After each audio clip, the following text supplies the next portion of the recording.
Well, good morning to everybody out there. I don't know exactly how many people are there, but welcome to this program on how to sustain and start a podcast or a radio show. And a little bit of background on me, I'll make it brief because I think you may be aware of some of that, is that I've been in broadcasting off and on for about 35 years.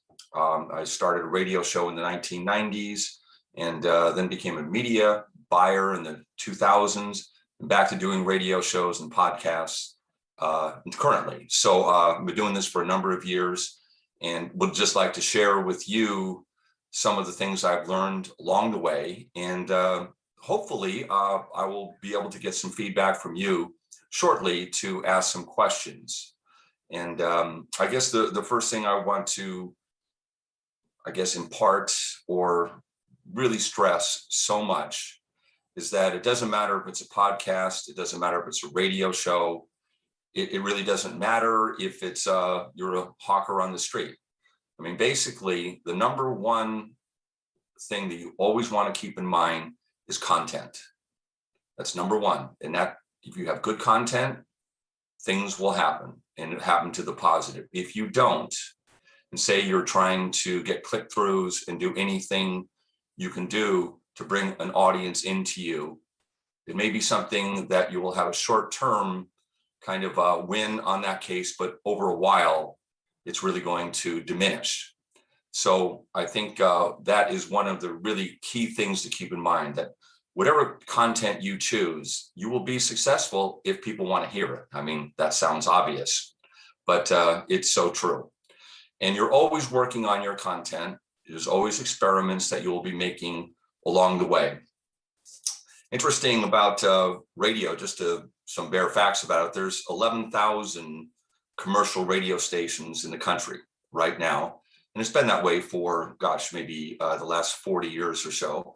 But then there's FM that really came in the late 1960s. And of course, now there's neighborhood podcasts and radio. There's a wonderful, I'm talking to you from West Seattle now, and a gentleman I interviewed on my radio show last week started a podcast, and it's just focused in West Seattle, and it's quite well done. So there are tremendous amount of opportunities in this area. But again, the content, you must really think that through. And that's probably the hardest thing to do, because one of the things that you want to build is expectations. So people know when they come to your podcast or radio show, and that they have an idea of what it will be. You want the return client, of course, that's obvious, but how you get there is, again, the content which you choose. There are like almost 2 million podcasts out there now. Think about it, there are 11,000 radio stations, commercial radio stations, and almost 2 million. So you have a lot of competition out there.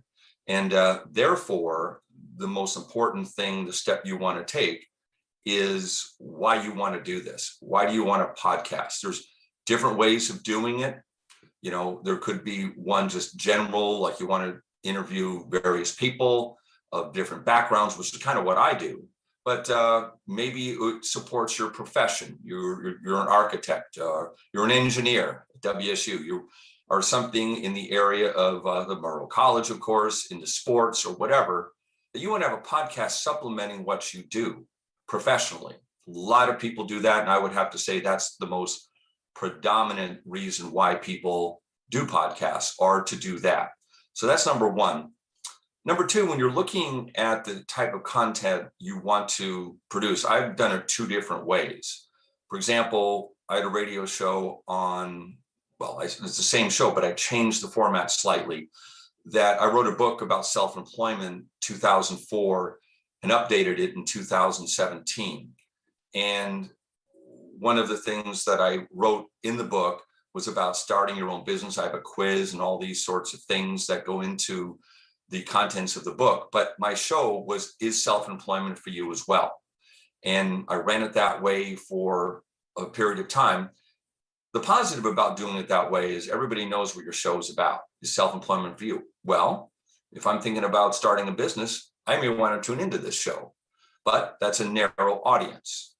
I kind of went into broaden that out, and I still have employment segments on it, but now my show has been called Voices of Experience. And I do that actually as a reboot when I was doing that show in the 1990s. So it's called Voices of Experience. And again, it allows me to, let's say, get out there and talk to different people than just self-employment. For example, I have a show that airs today, and it's called Voices of Experience. And I have a interview with Art Teal, and he is a sports writer in Seattle. He's been there for about 40 years, a true Voices of Experience. And he's very well known in the area. And I just wanted to talk about some current events in sports in Seattle. The Mariners are opening up this week. The Mariners certainly had a big controversy earlier this month with the president of the Mariners stepping down because he made some comments that probably were not taken very well. Let's put it this way. They weren't taken well, and it cost him his job.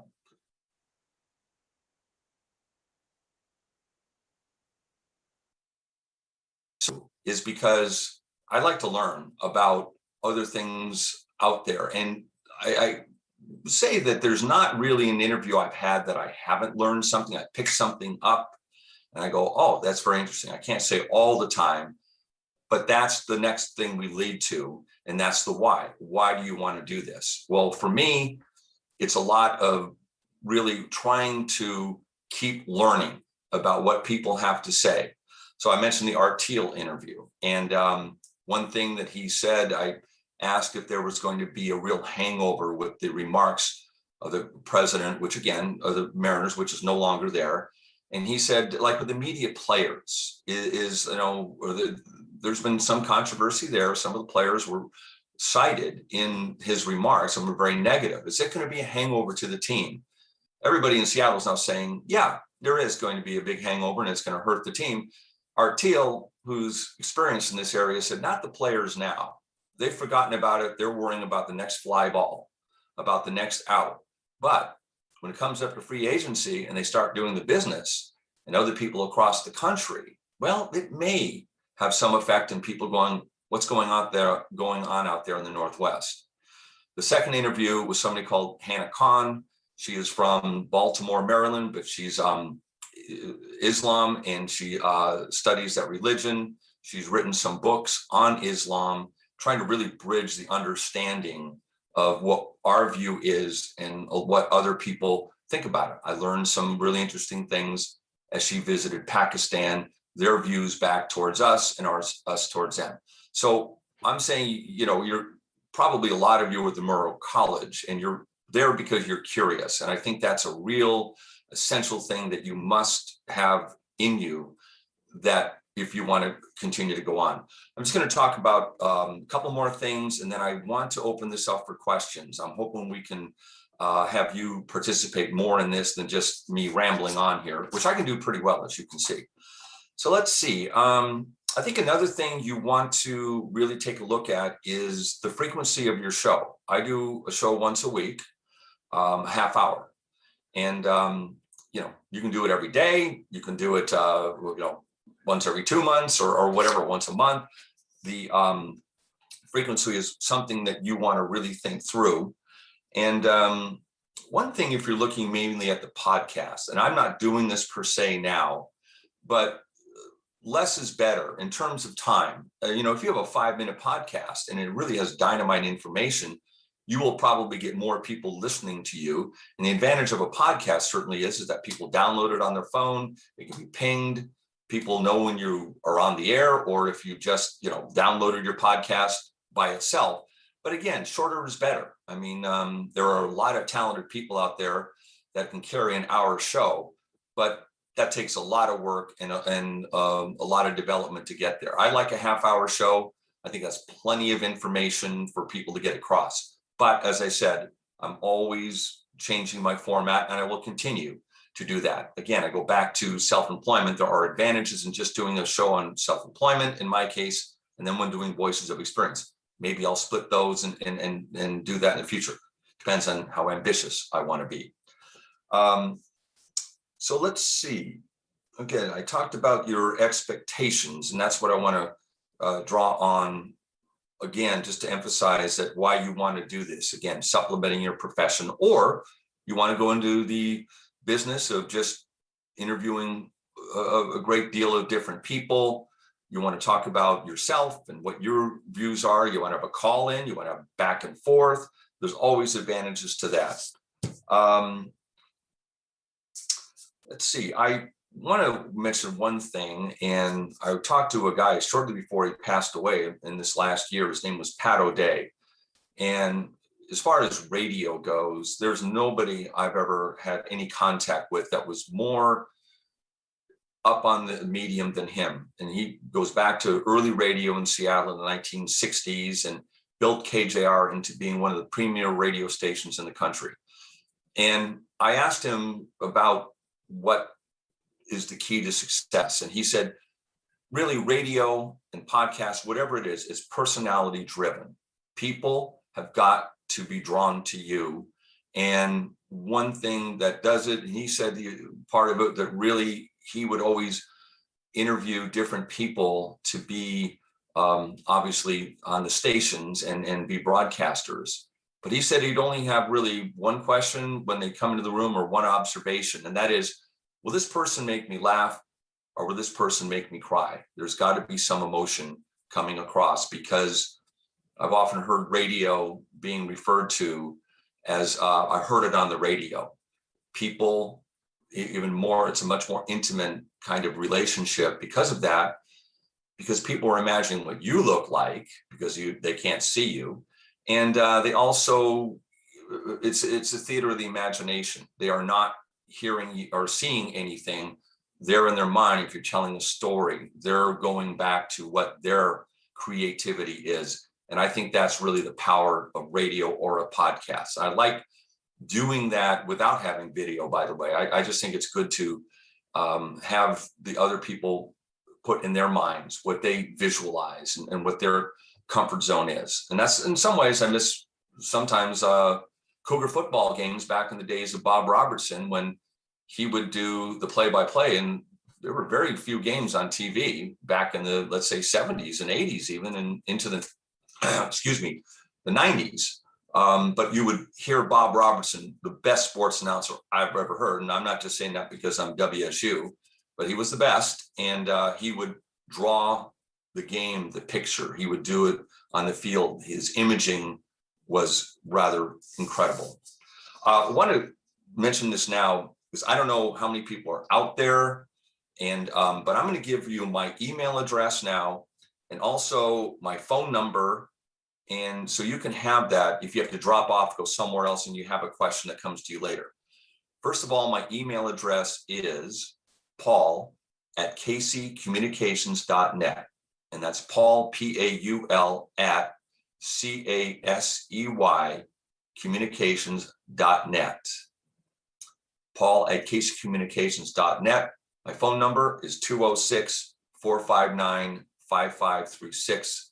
I'll give that information out again before we leave. If you want to visit my website, it's voicesofexperience.com.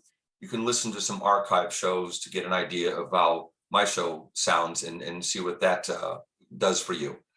So let's see, are there any questions out there? And let's get to them.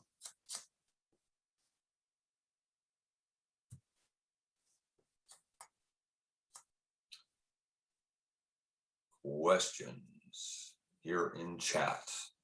All right.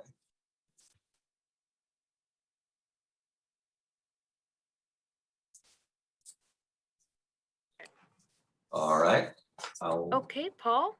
Yes. We got a question from Chris. Chris, okay. Hello, I have started making some content of my own, audio and video.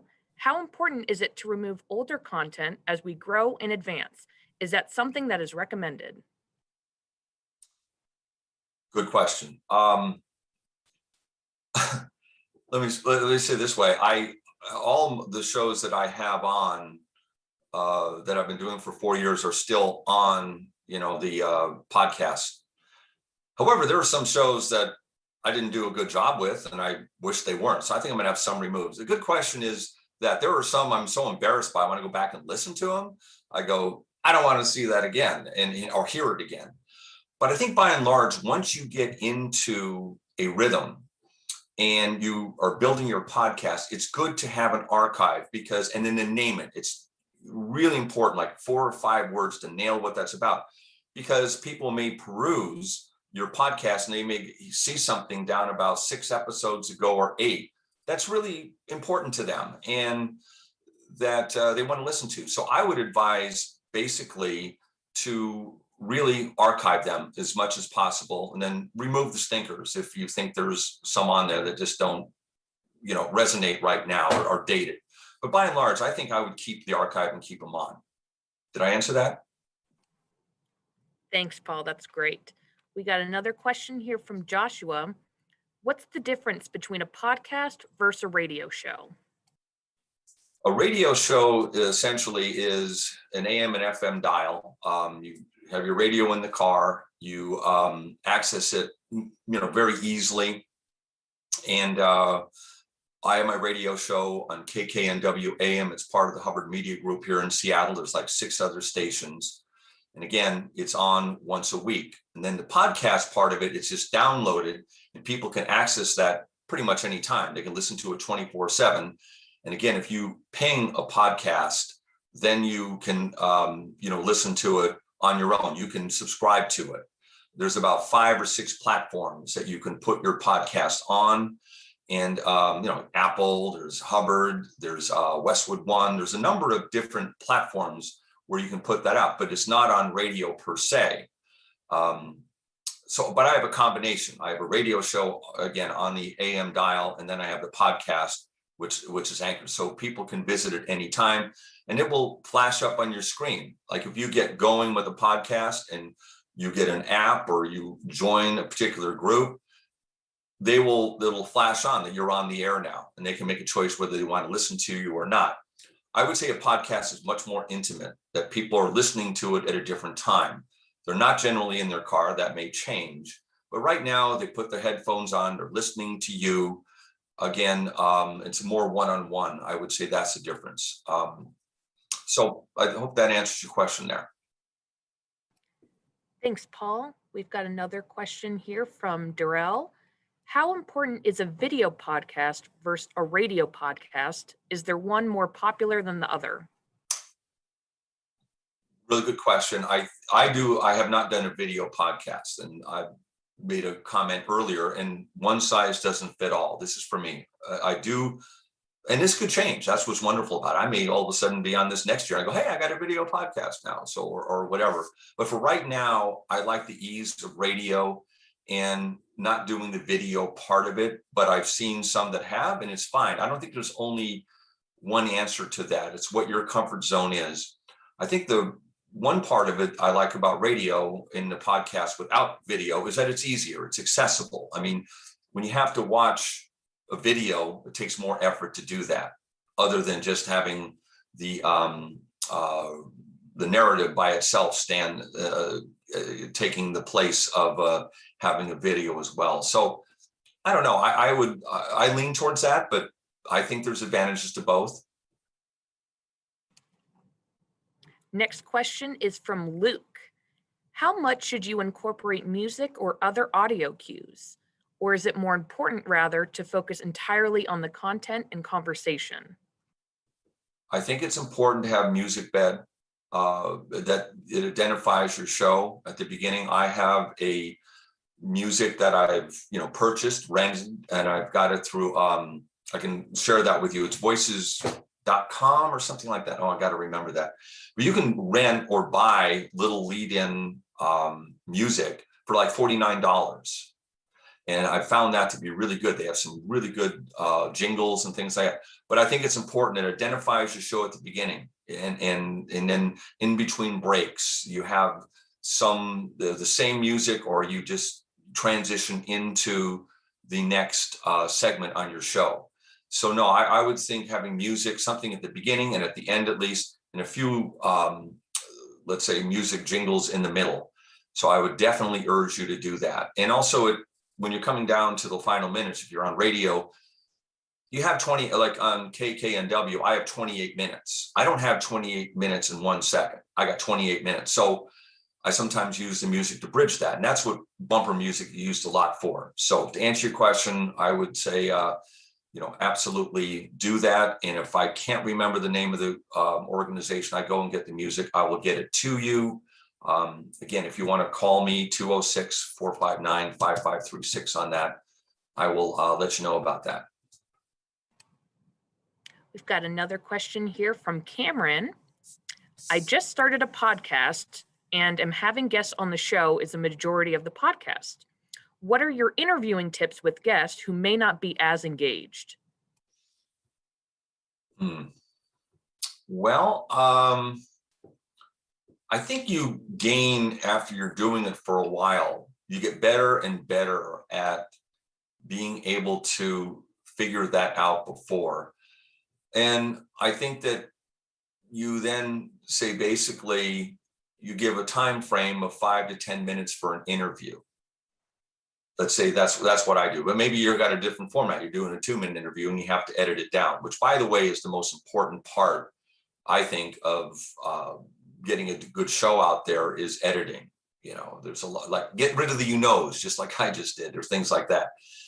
But I think that in engaging interview, if you keep it short and you run out of good topics, you can just say, well, thank you very much, and move on, rather than say, let's do a half-hour interview, and then after 5 or 10 minutes, the subject has really gone its way and set its course, and you don't need it any longer, the information you're getting there, and then you have a good way out.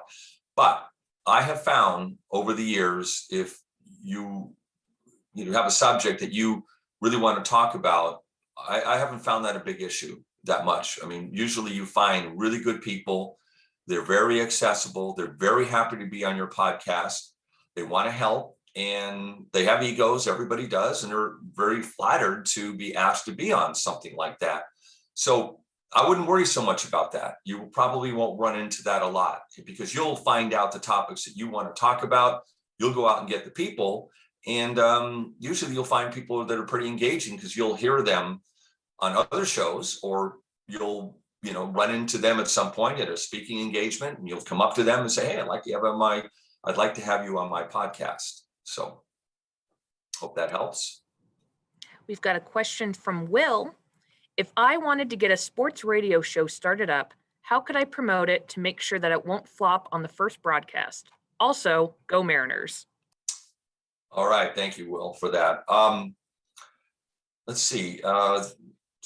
Sports. Now, what I do is, and I've done this on radio. I've never been on a station where I haven't paid for the time. There's something called paid programming.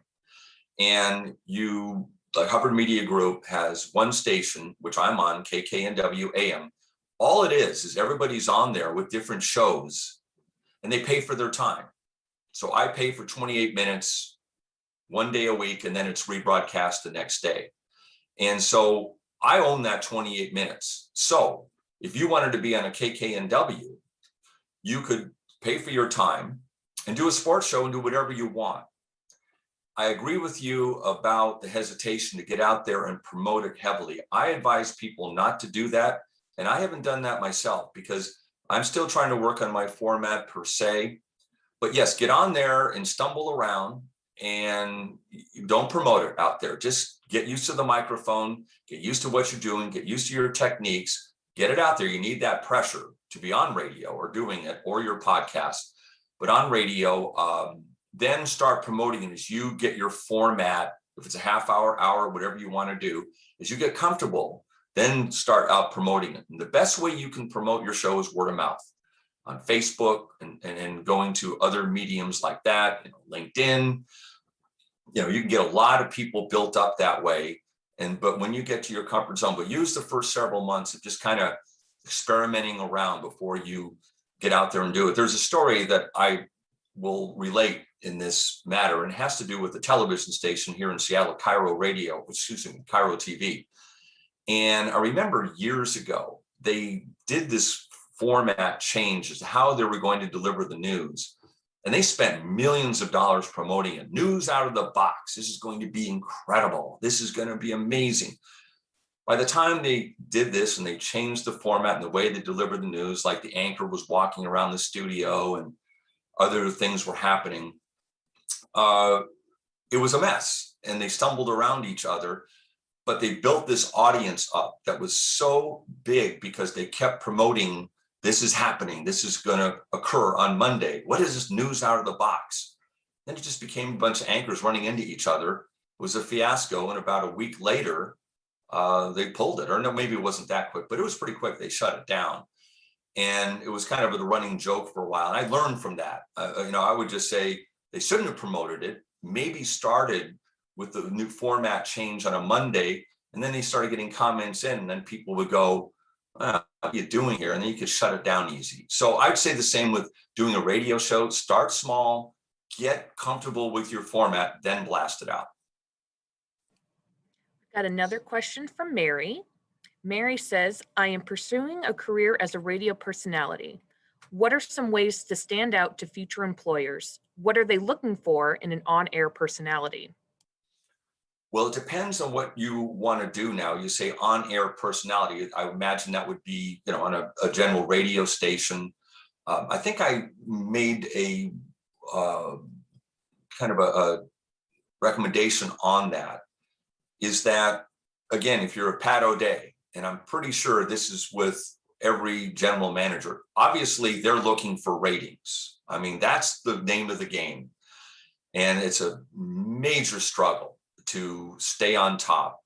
When Pat O'Day, I'm back to him again, when he was head of KJR, he had a 49 audience share at that time in Seattle. Now, to be fair, FM radio was just coming into existence, so it wasn't really a competition then, but there were a number of stations in Seattle, and like 12 or 15, 49 audience share. Now, an audience share, if you have a 7, that means 7% of the population who's tuning into radio is listening to your show. So you have an audience share of 7. Imagine what it would be like at a 49. It was just like those days are pretty well gone. But I make that point as to what Pat O'Day said. If you want to get on to a radio show, touch people's emotion.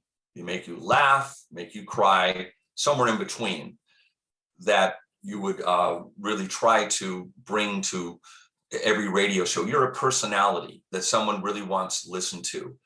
And you got to be uplifting. And I think one of the biggest things is being authentic, being who you are, not trying to be someone, a phony, or mimic someone else. Get your own style. I mean, it's one good thing to look at how other people, how they perform and how they don't. But remember, if you're on radio, it's just your voice they're hearing. They're going to imagine what you look like. And how many times go, I didn't think you looked like that. I've digressed there, but it's a much different relationship. And that is they're listening to your voice, and people can smell authenticity. So be who you are by all means. And maybe you think of some area of expertise that you can bring to your broadcast. Maybe it's something about around the sound, like in the Puget Sound area, the restaurants. I went to this restaurant this week, it was great. You establish yourself as something like that. And that's what I would submit to as a good thing to think about, think of what you enjoy doing, and then you become that person. The restaurant review, or traveling through Seattle, the best hotels traveling the country, or whatever. You find something like that, and I think that really helps launch you onto other areas. Going off of that, Paul, we've got a question from Courtney. There are a lot of topics that some may say are oversaturated in the podcast industry. Do you have any tips for making yours stand out? Well, when I mentioned earlier, I think there's 2 million podcasts out there today. I think I mentioned that. I may have missed that. But anyhow, there's 2 million. So every subject under the sun is being covered right now. And even on, let's say, KKNW, the station I'm on, it's on 24 hours a day. But there's like Chinese talk, Chinese community, Italian cooking. There's, some African-American shows. There are some people on law, estate planning, and things like that. I think by carving your expertise out, that you, again, what I'm alluding to, what I talked before, that you have a specialty in something that people will call you for, that you label your show something about what your knowledge is, I think is really helpful. Going back to the self-employment for you, that you become that expert, you become that person. That's not just a personality, which you have a good personality, you have an expertise too. So you have something that people are really seeking for knowledge. And I think a great way to go is what I've done. I've never worked for a station per se. When I've always done my radio shows, I've purchased the time. Back in the 90s, when I was doing on KIXI, one of the stations, part of the Hubbard Media Group, kind of goes around because I'm back with them. But, I would, let's say, bring people on the show because I looked at the demographics and it was an older audience at the time, and it still is. It's KIXI AM 880. It's a 50,000 watt station in Seattle. And I would then pay for the time, and then I would bring people on the air from travel, because that's a lot of that was what the station was catering to: older adults, travel, estate planning, housing, gardening was a big one. So I would bring, again, people on to talk about that, and then I would charge them for that amount of money. And I made a living at doing that. I'm not doing that now, but that's one way to go. And I really think that should be a consideration. And in your, as you think going forward, because you establish yourself as the individual and you have much more freedom. You don't have anybody telling you, well, within reason, you can do pretty well what you want. So I would look at that route. Como AM in Seattle has weekend paid for programming. It can be expensive, but it's one route to go. And it's not the only route, but it is one to consider, going on to pay programming. And after you establish yourself, you may be able to use that. And if you want to get into network radio, or you want to get into other avenues, you can use those interviews and things that you've done before as really making the case for getting on the air with a much larger audience. I'm not discouraging that, because it's a good way to go. And I think radio, is making a comeback in the sense that people, radio's dead. Well, it really isn't. And somebody said to me, and I agree with it, as long as cars are on the road and there's radios in the car, it'll be alive for a long time to come. We've got a question from Max. What are your tips for a more efficient podcast radio workflow when creating an episode? Good question. These are all good questions. Like right now, I have the freedom to do, I'm not so concerned about building an audience right now. That's just me. If I was, and there may be a point again that I will be, I think short, and I mentioned that earlier, I think that's critical, that you want to get people to come into your podcast.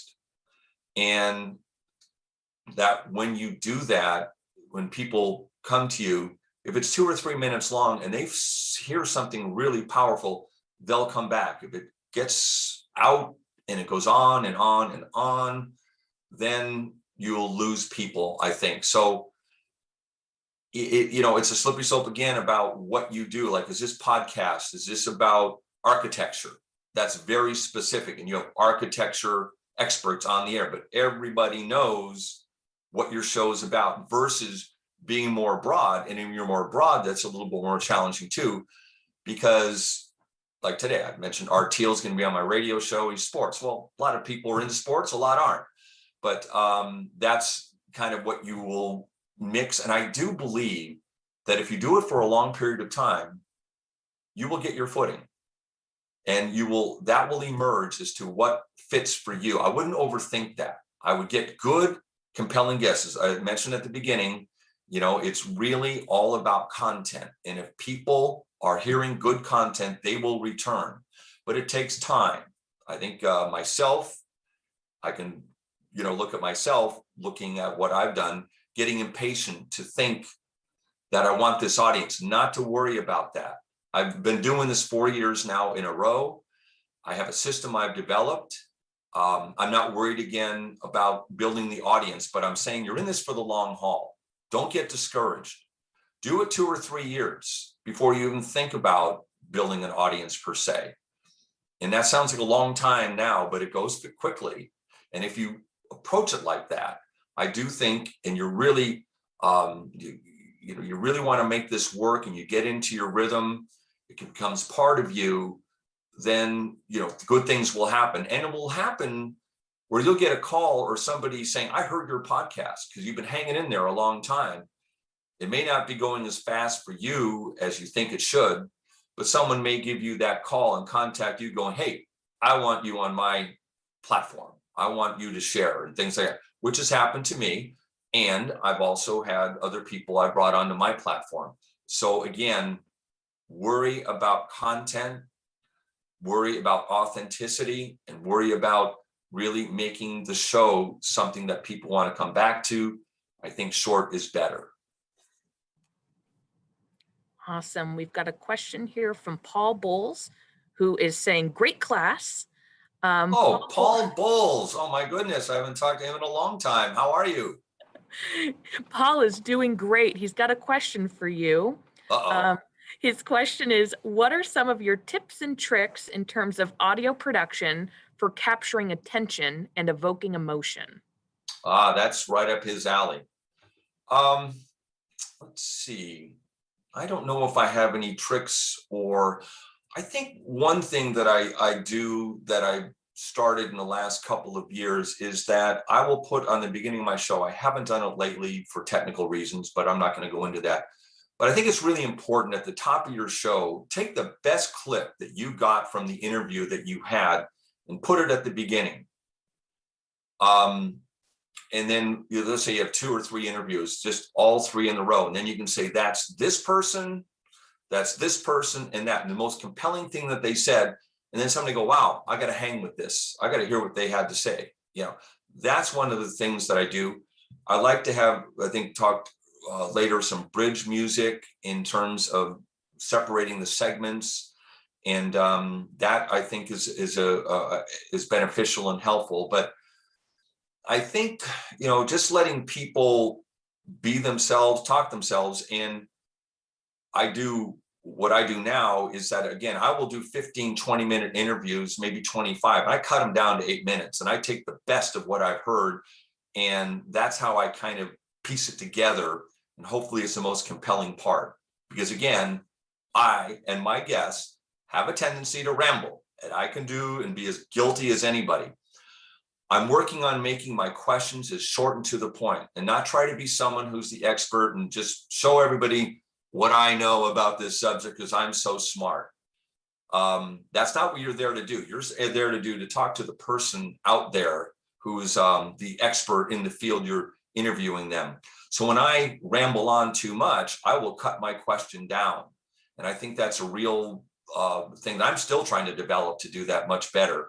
And I think giving that part of flow to the show, whatever you're doing, people get used to that and they go, wow, okay.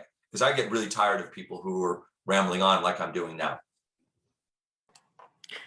Thanks, Paul. We've got a question here from Daryl in regards to editing. Can you talk a little bit about editing podcasts and whatnot before posting the archive? Yeah, a lot. The editing floor is the most important part of it. That's why sometimes doing a live show, if you're really good, and I really admire people that do a 3-hour show every day. I mean, now I appreciate them much more. I go, I could do that. Well, I don't know if I could or not, tell you the truth, but never tried it, so I don't know. But yeah, editing is so critical because I always think that you got to respect your audience, and you develop that ear, and then you will find that you become, like I said, the interview I had pretty much this whole week, they were all about 15, 20 minutes. I think one was 23 minutes. I get it down to 8 to 10 minutes. That's about what my comfort zone is right now. I do 2 interviews in the half hour, but 4 or 5 months ago, I was doing maybe 3. So I do a little more in depth that I have time for these people. It depends on the guest too, but it really does serve well your audience. I mean, when you look at a movie, some of the best movies that are made, I mean, it's the editors that make that happen. You know, they have maybe 5, maybe 10 hours of film in a movie, and they get it down to 2 hours where it's compelling, it flows. So that it's so important, and it's very important in radio. There are certain people that can just flow with it, and you can do that eventually. But if you're going to err on the side of editing. Thanks, Paul. It looks like we've gotten to everyone's questions in the chat. If you can go ahead and give some final words, we can go ahead and wrap up. Okay, that's great. Let me see. I want to do again, just to give my contact information out there, and that would be paul@caseycommunications.net, PAULCASEY communications. No, let me start that again. paul@caseycommunications.net, and PAUL KCCASEY communications.net. paul@caseycommunications.net. My phone number is 206-459-5536. And if anybody wants to entertain going into podcasts, I'm not the developer, but I could refer you to people who are, and I'm not going to take a fee. I'm upfront with that. I will just make the referral to either Hubbard Media Group, people I'm familiar with, that can help you develop the platforms and things like that. So I will just make it that exchange there. So anyhow, great questions. It's been a real pleasure. Thanks so much, Paul. We appreciate you sharing all your expertise on podcast and radio shows. Okay, thank you.